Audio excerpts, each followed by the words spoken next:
बिहार में भूमिहारों को लेकर जो सियासत है, राजनीति है, वो काफी गर्म चल रही है। बीते 2 महीनों के अगर हम रिकॉर्ड को देखें तो लगातार भूमिहार किया जा रहा है बिहार की राजनीति में।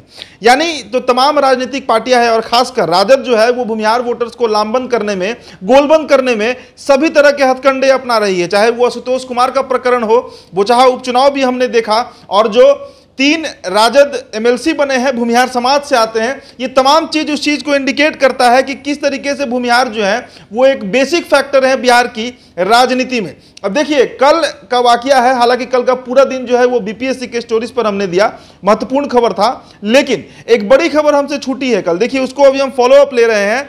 कल पटना के बापू सभागार में एक बड़ा सम्मेलन किया गया। भूमिहार सामाजिक फ्रंट के नाम से, भूमिहार ब्राह्मण सामाजिक फ्रंट के नाम से एक सम्मेलन किया गया, जिसमें बिहार सरकार के पूर्व मंत्री रहे सुरेश कुमार शर्मा, जी हाँ, मुजफ्फरपुर क्षेत्र से आते हैं, भूमिहार हैं। उन्होंने इस सम्मेलन में जमकर कोसा है भाजपा को। उन्होंने साफ कहा है कि बीजेपी जो है वो सिर्फ और सिर्फ भूमिहार को यूज करती है, इस्तेमाल करती है, भूमिहारों का वोट लेती है, और जब सत्ता देने की बात आती है, कुर्सी देने की बात आती है, मलाई खाने की बारी आती है, तो उस समय भाजपा के अंदर खाने से कुछ ऐसे लोग हैं जो भूमिहारों को हिस्सेदारी नहीं देते हैं। अब इस पूरे प्रकरण में अभी तक बीजेपी जो है वो चुप रही। हालांकि सचिदानंद राय जो कि सारण से एमएलसी बने हैं, वो भी बागी हुए, बीजेपी से निर्दलीय चुनाव लड़े विधान परिषद का और चुनाव जीते भी। उन्होंने भी भूमिहार का मुद्दा उठाया कि जो नामी गिरामी भूमिहार है, भाजपा उन्हें साइडलाइन करती है पार्टी में।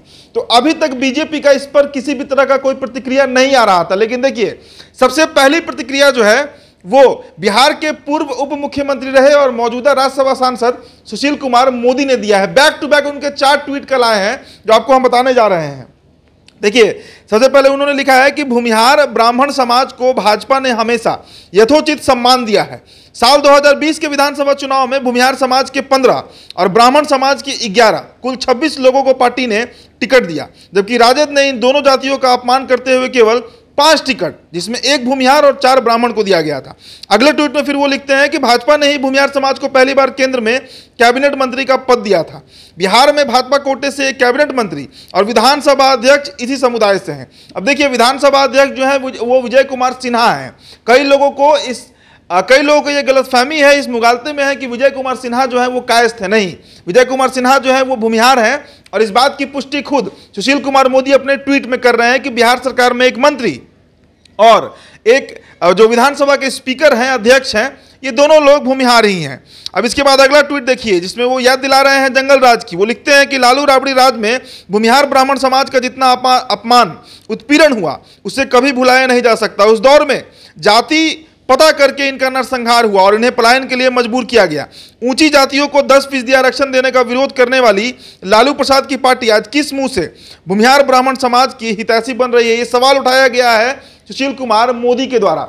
देखिए लगातार बीजेपी को कटघरे में खड़ा किया जा रहा है, चाहे वो आशुतोष हो, राष्ट्रीय जनता पार्टी के राष्ट्रीय अध्यक्ष तेजस्वी यादव को परशुराम जयंती पर बुलाते हैं, उद्घाटन करवाते हैं, या फिर सचिदानंद राय हो जो एक बार सवाल उठा चुके हैं कि बिहार में भूमिहारों का कदर नहीं है। और कल जिस तरह से एक बड़ा कार्यक्रम आयोजित किया गया भूमिहार ब्राह्मण सामाजिक फ्रंट की तरफ से, जिसमें सुरेश शर्मा जिसकी अध्यक्षता कर रहे थे, वीणा शाही थी, प्रमोद राय थे, कई बड़े चेहरे जो पूर्व में भाजपा में रहे हैं और अब बागी हो चुके हैं, भूमिहार समाज से आते हैं, बेगूसराय मुजफ्फरपुर से आते हैं, इन तमाम लोगों ने कल जमकर हमला बोला भाजपा के ऊपर।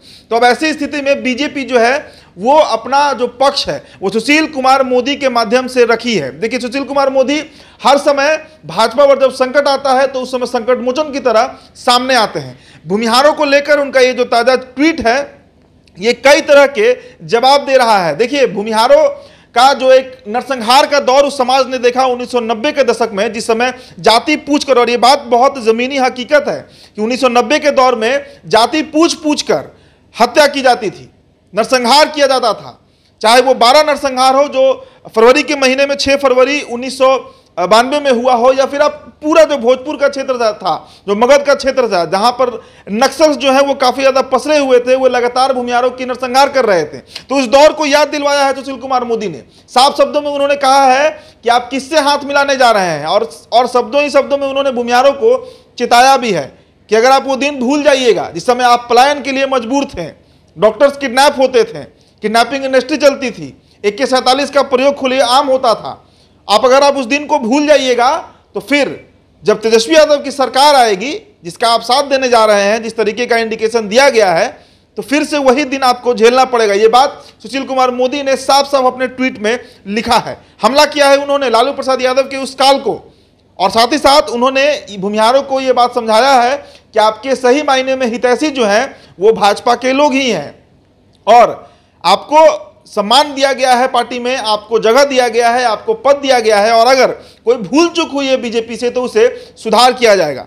देखिए, लगातार बीजेपी जो है वो इस बात में विफल रही है, और इसका परिणाम उसे बोचहा उपचुनाव में झेलना पड़ा है। बोचहा उपचुनाव में ये बात साफ निकलकर सामने आया था कि पासवान वोटर और उनके साथ साथ भूमिहारों का वोट जो है वो राजद को गया, जिसके चलते अमर पासवान जीत गए और बेबी कुमारी वहां से हार गई। हालांकि बेबी कुमार 2015 में निर्दलीय जीती थी, उनका अपना वोट बैंक था, इसके बावजूद उनका जो हार है वो एक बड़ा इंडिकेशन था कि बीजेपी से भूमिहार जो है वो छटक रहे हैं। विधान परिषद के चुनाव में 5 टिकट तेजस्वी यादव ने दिया था भूमिहारों को, जिसमें 3 जीत गए, और 10 यादवों को टिकट दिया था, जिसमें गया के रिंकू यादव को छोड़ दे तो 9 यादव प्रत्याशी जो हैं वो हार गए थे। तो कहीं ना कहीं भूमिहारों को गोलबंद करने का जो प्रक्रिया है वो बिहार में चल रहा है, क्योंकि ये एक ऐसी जाति है बिहार में जो ना सिर्फ वोट देती है बल्कि वोट दिलवाती है, वोट ट्रांसफर करवा देती है। तो सुशील कुमार मोदी का ये प्रयास है, बीजेपी ने यह साफ मैसेज दिया है कि भूमिहारों को भाजपा के साथ रहने में ही उनकी सहूलियत है। फिलहाल इस खबर में इतना ही। ये वीडियो आप NBC 24 पर देख रहे थे। मेरा नाम उदित तारियन है, बहुत बहुत शुक्रिया।